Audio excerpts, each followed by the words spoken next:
community ng gobyerno sa ating bansa. And as I had been saying since last year's budget debates, we should leave intelligence to the experts, just as we leave education to the DepEd and we leave the mandates of the OVP to the OVP. Used for the safe, secure, and successful implementations of the projects, programs, and activities and engagements of the Office of the Vice President. Sino po yung subjects? Ano yung intentions at capabilities ng mga subjects?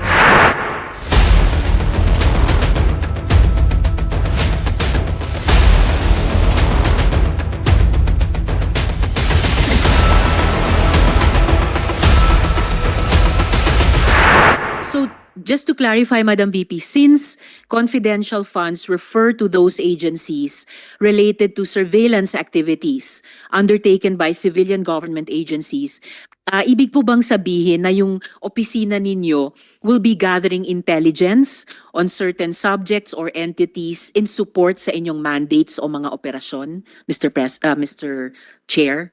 Mr. Chair, Your Honor, that is correct. As an example, we did surveillance of complaints from constituents in Bulacan with regard to the selling of OVP assistance and the selling of tupad projects in Bulacan. And there was a surveillance operation that was run by the VP SPG for about a month.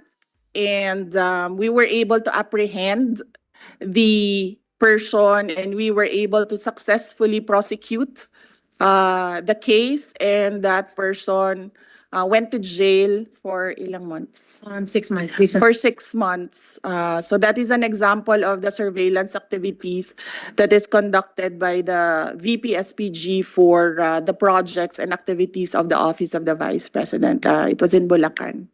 Salamat kaayo, Madam VP. I ask this because the National Intelligence Coordinating Agency was established to direct, coordinate, and integrate national intelligence activities. And this includes the collation of intelligence gathered from various sources. So we'd like more information as to the intelligence operations of the OVP. Sa aling mga sources magagather ng impormasyon yung OVP?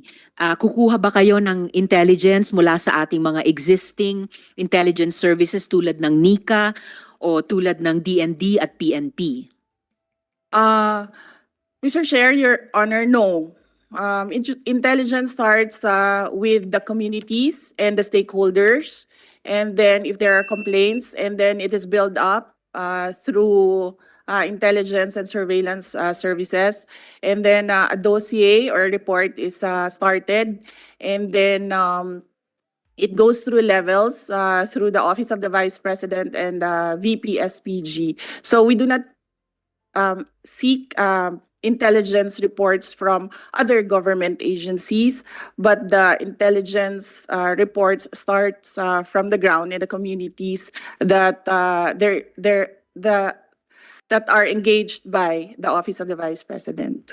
Salamat kayo, Madam VP. Actually, I'll get to that process also in a bit. Dahil meron pong established na intelligence cycle at meron pong established na chain of command for the intelligence activities ng ating gobyerno at ng ating republika. And sa pagkaalam ko po, walang hiwalay na chain of command for Intel ang OVP. In fact, ang susunod kong tanong how can your honorable office, paano nyo po maa-assure yung mga miyembro nitong komite na yung collection ng intel ng inyong opisina hindi magre-resulta sa redundancy or duplication of effort? There is no redundancy and duplication of effort because we have different mandates from the other government agencies. Indeed, Mr. Chair, Madam VP, different mandates. And kanina, nilista nyo na po yung iba't ibang mandates ng OVP. Meron din pong klarong at complementary mandate ang intelligence community ng gobyerno sa ating bansa. And as I had been saying since last year's budget debates, we should leave intelligence to the experts, just as we leave education to the DepEd and we leave the mandates of the OVP to the OVP. Ano po ba yung magiging subjects ng OVP intelligence gathering operations? Ano yung mga intensyon at capabilities ng mga subjects na ito na kailangan ng OVP ng intelligence on these? At paano nitong mga subjects tinathreaten yung operations ng OVP? Just to inform Yes, the Mr. Chair. good Deputy Minority, she has 2 minutes left. Yeah, thank you. Thank you, Mr. Chair. Halos tamang-tama po. I just have 4 last questions after this one. At kung maubusan ng oras, I can put the last 2 or so questions on record para sa OVP and the good chair. Salamat, Mr. Chair. Yes, the confidential funds is used for the safe, secure, and successful implementations of the projects, programs, and activities and engagements of the Office of the Vice President. Sino po yung subjects? Ano yung intentions at capabilities ng mga subjects? At paano tinetrete ng mga subjects na to yung mga operasyon ng OVP? This is for the successful, safe, secure, and successful implementation of the projects, programs, and activities and engagements of the Office of the Vice Presidents.